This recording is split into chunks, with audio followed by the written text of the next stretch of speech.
بسم الله الرحمن الرحيم.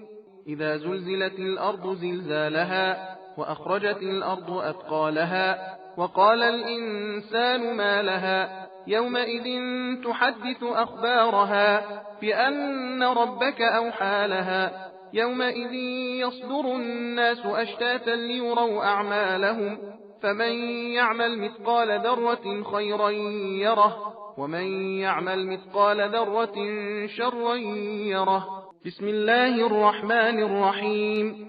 والعاديات ضبحا فالموريات قدحا فالمغيرات صبحا فأثرن به نقعا فوسطن به جمعا إن الإنسان لربه لكنود وإنه على ذلك لشهيد وإنه لحب الخير لشديد. أفلا يعلم إذا بعثر ما في القبور وحصل ما في الصدور إن ربهم بهم يومئذ لخبير. بسم الله الرحمن الرحيم.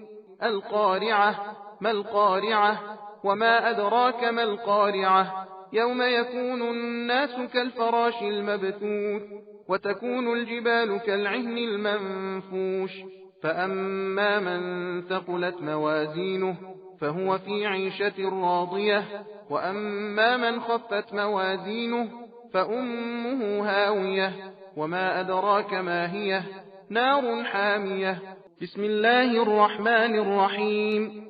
ألهاكم التكاثر حتى زرتم المقابر كلا سوف تعلمون ثم كلا سوف تعلمون كلا لو تعلمون علم اليقين لترون الجحيم ثم لترونها عين اليقين ثم لتسألن يومئذ عن النعيم. بسم الله الرحمن الرحيم.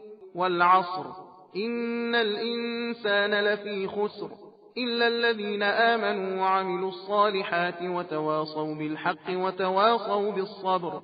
بسم الله الرحمن الرحيم.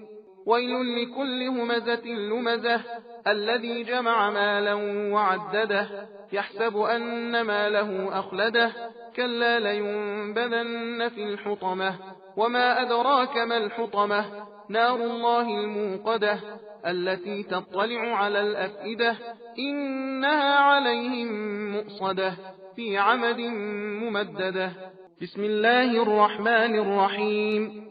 ألم تر كيف فعل ربك بأصحاب الفيل ألم يجعل كيدهم في تضليل وأرسل عليهم طيرا أبابيل ترميهم بحجارة من سجيل فجعلهم كعصف مأكول. بسم الله الرحمن الرحيم. لإيلاف قريش إيلافهم رحلة الشتاء والصيف فليعبدوا رب هذا البيت الذي أطعمهم من جوع وآمنهم من خوف. सबील कुरान हिदायत का रास्ता।